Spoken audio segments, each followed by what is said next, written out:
Hello hello friends, welcome back. How are you all friends. आज मैं reading कर रही हूँ फुल मून की। फुल मून कितने जन बोल रहे हैं, आज भी है कल भी है। शरद, आज की पूर्णिमा बहुत ज़्यादा इम्पॉर्टेंट पूर्णिमा है। शरद पूर्णिमा सबसे बड़ी पूर्णिमा बोली जाती है पूर्णिमा में। तो सबसे बड़ी पूर्णिमा होती है शरद पूर्णिमा। इसको लक्ष्मी नारायण पूर्णिमा भी बोलते हैं, शिव पार्वती पूर्णिमा भी बोलते हैं, गणेश जी की पूर्णिमा भी बोलते हैं, हार्वेस्ट पूर्णिमा भी बोलते हैं, हार्वेस्ट मंथ बोलते हैं, क्योंकि इस दिन है ना किसान लोग आज से अपनी फसल काटना शुरू करते हैं। तो इसको हंटर्स पूर्णिमा भी बोलते हैं, क्योंकि हंटर्स डे भी, हंटर्स मून भी बोलते हैं। हंटर्स मून इसलिए बोलते हैं कि आज का चांद ब्लड मून होता है, सबसे क्लोजेस्ट होता है अर्थ के, और बहुत बड़ा मून होता है। तो इसमें हंटर्स लोग को बहुत ईजीली दिखाई देता है, तो वो बहुत अच्छी तरह से अपने ना शिकार को शिकार कर सकते हैं, ऐसे बोलते हैं। तो ये पूर्णिमा बहुत अच्छी होती है, और स्पेशली लवर्स लोगों के लिए बहुत इंपॉर्टेंट पूर्णिमा होती है, क्योंकि ये लवर्स डे का पूर्णिमा भी बोला जाता है। तो ये पूर्णिमा की इतनी खासियत है। कितने लोग रात को पूर्णिमा के दिन चांद में खीर बना के रखते हैं, और ताकि उसकी रोशनी उस खीर पे पड़े, और उसको ढक के, मतलब जैसे वो चलने से ढक के रखते हैं ताकि उसकी रोशनी उसके अंदर गिरे, और बाद में वो उसको नेक्स्ट डे प्रसाद के रूप में सबको बांटते हैं और खुद भी खाते हैं। उसकी इतनी इंपॉर्टेंस है शरद पूर्णिमा के रेस की। तो शरद पूर्णिमा बहुत इंपॉर्टेंट रोल प्ले करती है, और मेरी लाइफ में भी शरद पूर्णिमा ने बहुत इंपॉर्टेंट रोल प्ले किया था।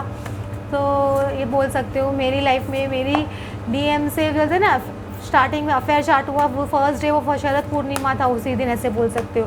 फर्स्ट डे पूर्णिमा के फर्स्ट नाइट से, तो ऑफ पूर्णिमा के नाइट हम लोग मिले थे, दैट्स द थिंग। तो बहुत इंपॉर्टेंट है शरद पूर्णिमा। शरद पूर्णिमा बहुत इंपॉर्टेंट रोल प्ले करती है।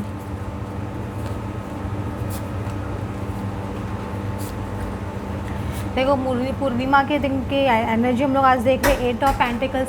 ये देखो, इसमें भी ऐसे आपको पेंटिकल्स डेफिनेटली नहीं, मुझे ऐसे मून की एनर्जी लग रही है, जैसे ना इतने मून्स आपने वेट कर लिए, इतने मून्स आपने मेहनत कर ली, इतने मून से आप अपने पार्टनर का वेट कर रहे हो, ऐसे भी बोल सकते हो कि मेहनत बहुत, ट्विन फ्लेम जर्नी बहुत आसान जर्नी नहीं है।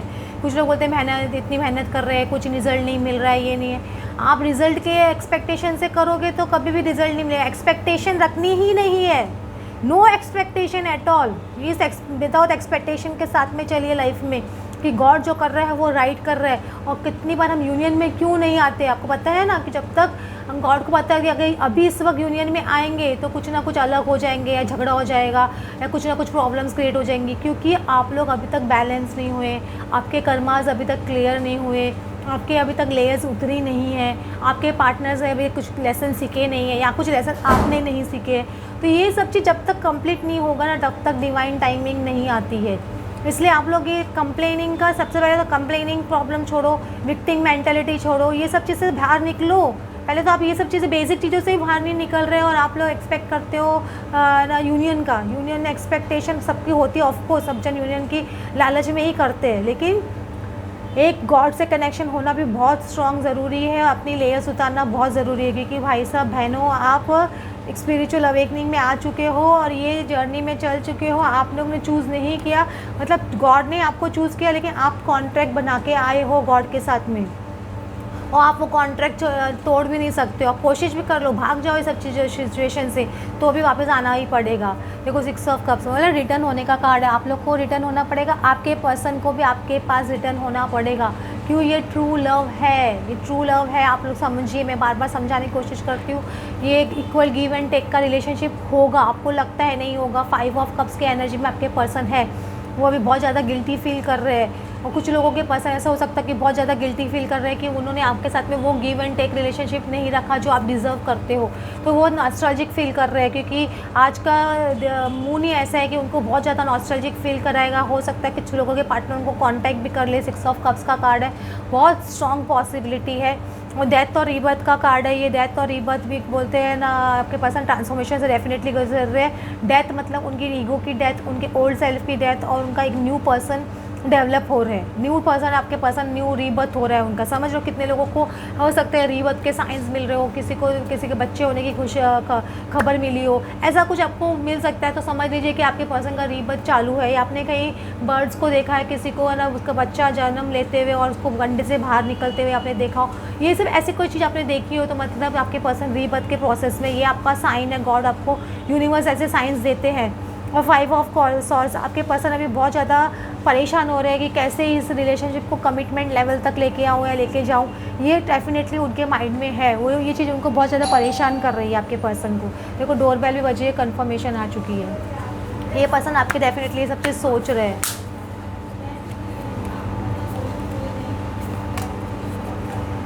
Bring love into the situation, आपको गॉड बोल रहे हैं कि आपको सिचुएशन में लव लाने की ज़रूरत है, सबसे अनकंडीशनल लव करने की ज़रूरत है, आपको खुद से अनकंडीशनल लव करने की ज़रूरत है, सेल्फ लव करने की ज़रूरत है, अपने पार्टनर से अनकंडीशनल लव करने की ज़रूरत है। वो कैसे भी बिहेव करे लेकिन आपको उनको अनकंडीशनली लव करना है। आपको जो भी लोग हैं सबसे अनकंडीशनली लव करना है, किसी कंडीशन की वजह से लव नहीं करना है कि वो ऐसा करेंगे या ऐसे करेंगी तो ही मैं उनसे प्यार करूँगा, या वो मेरी शर्तों पर चलेंगे तो ही मैं आगे बढ़ूँगा या बढ़ूँगी। ऐसा नहीं होता है, ऐसा नहीं होता है कभी भी रिलेशनशिप में जैसा होता है उसको वैसे एक्सेप्ट करना चाहिए। ये आपको ये फुल मून बोला जा रहा है आपको। बैलेंस स्पिरिचुअलिटी एंड प्रैक्टिकलिटी, मतलब आपको प्रैक्टिकल सिचुएशंस में स्पिरिचुअल होके आपको दोनों को बैलेंस करके चलना है। 3D और 5D को बैलेंस करके चलना है। खाली 5D में रहने से नहीं होगा, खाली सबसे डिटैच होकर भी नहीं चलेगा। आपको ये 3D वर्ल्ड में जीना भी है और साथ में अपनी स्पिरिचुअलिटी जो 5D की जो क्वालिटीज़ है ना, अच्छाई की, without anger, peace, calmness, softness, ये सब चीज़ आपकी जो है ना, सबके लिए अच्छा सोचना और सबके लिए सबको फॉरगेट एंड फॉरगिवनेस की एनर्जी में चलना, ये सब चीज़ आपको क्वालिटीज़ अप्लाई करके इस 3D वर्ल्ड में चलना है आपको।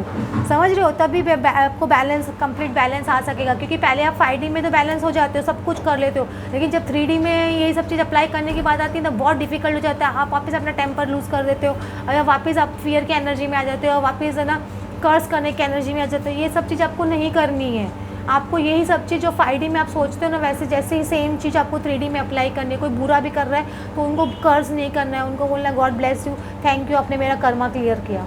आपको ऐसे ही सोचना है तो आप आगे बढ़ सकोगे।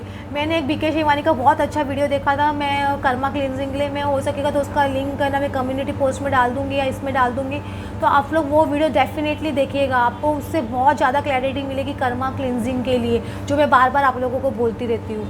Nothing is yet in the stone, मतलब कुछ भी है ना छप नहीं गया कि आपकी लाइफ में ऐसा ही होगा, ऐसा ही होगा। किसी टैरो रीडर ने भी कभी आपको बोल दिया, आपने पर्सनल रीडिंग कराई कि तुम्हारे पार्टनर से तुम्हारी शादी नहीं होगी या ये नहीं होगा, तो ये सब चीज़ कोई बोलने से भगवान नहीं हो जाता है। और ना की बात कम्प्लीटली अपने दिल में बिठा लेनी चाहिए। कभी भी इंसान को अपने हिसाब से चलना चाहिए, अपने दिल की सुननी चाहिए कभी भी। समझ रहे हो? अभी अपने दिल की सुननी चाहिए, किसी और की नहीं सुननी चाहिए। मैं आप लोगों को बार बार यही बोल रही हूँ। और आपको show the world the real you, आप जैसे हो, मतलब जो उस तरह के आप इंसान हो, लोगों को उस तरह का इंसान आप दिखाइए। जैसा आप अपने ट्रू सेल्फ लोगों को दिखाइए। एक दिखावापन मत चाहिए कि ये दिखावे के हिसाब से चल रहा है। सॉरी, वो मेरा फ़ोन दूर है, वो बज रहा है, sorry, I am really sorry for that. Show the world the real you, आपके जो रियल ट्रू सेल्फ, आपको वो रियल ट्रू सेल्फ आपको दिखाना है। आपको ट्रू सेल्फ दिखाना है अपने आप को, आपको अपना ट्रू सेल्फ दिखाना है लोगों को। अपना जो सेल्फ, पुराना सेल्फ नहीं दिखाना। मतलब आप जो जिस तरह के दिखावागिरी करते हैं ना कि डिप्लोमेट बन के, हाँ कि आप जैसे उनके सामने मुंह पे कैसे कुछ और बाहर कुछ और, ये सब नहीं दिखाना है आपको।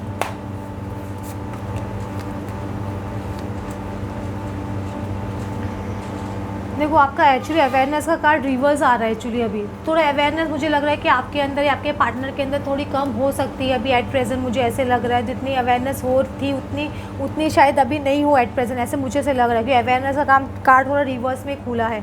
और ब्रेक थ्रू डेफिनेटली आएगा आपकी लाइफ में। ये जो मून आने वाला है ना, उसके अंदर बहुत मेजर ब्रेक थ्रू आने वाला है, क्योंकि ये बहुत बड़ा मून होता है और इसके बाद में बहुत ज़्यादा स्ट्रॉन्ग एनर्जी चेंज होने लग जाती है। क्योंकि ये मून सबसे बड़ा मून होता है। जितने भी मून्स आते हैं, जितने भी फुल मून आते हैं, इसमें सबसे बड़ा फुल मून यही होता है। तो आज के दिन जो मैनिफेस्ट करो ना, अच्छी चीज़ें मैनिफेस्ट करना। हो सके तो वो मून रिचुअल की जो मैंने वीडियो डाली थी कि वो बे लीफ जला के, अपनी बे लीफ पे अपनी कोई इच्छा लिख के अपना मून के, जब मून उग जाए ना रात को, शाम को या रात को, तो उसके बाद में वो मून की एनर्जी मून के सामने जलाएंगे तो अच्छा रहेगा। उसको अपनी वो बे लीफ जलाने से आपकी इच्छा बहुत जल्दी पूरी होगी। तो आज के दिन डेफिनेटली करना। अगर किसी और मून पे नहीं किया हो, लेकिन आज के दिन डेफिनेटली करना, क्योंकि आज शरद पूर्णिमा है, बहुत इंपॉर्टेंट मून है, हार्वेस्ट मून है।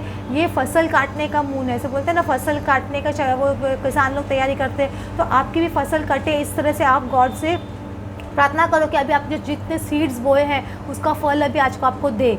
इसको आपको बोलना बहुत ज़रूरी है। और जैसे इंटेंसिटी, मुझे आपकी जो ब्रेक थ्रू की इंटेंसिटी बहुत स्ट्रांग मुझे लग रही है। और देखो आपका स्लोइंग डाउन का कार्ड है ना रिवर्स में खुल रहा है, तो बहुत अच्छी बात है। स्लोइंग डाउन का कार्ड रिवर्स में खुल रहा है, मतलब आपकी है ना जो भी आपकी प्रोग्रेशन जो स्लो हो गई थी अभी वो है ना फास्ट होगी, वो स्लो नहीं चलने वाली, कच्छुओं के जैसे रेस पे नहीं चलेगी, अभी फास्ट पिकअप पकड़ेगा हर चीज़। आपको भी दिखेगा वो डिफरेंस, ऐसा नहीं कि नहीं दिखेगा, आपको भी डिफरेंस दिखेगा।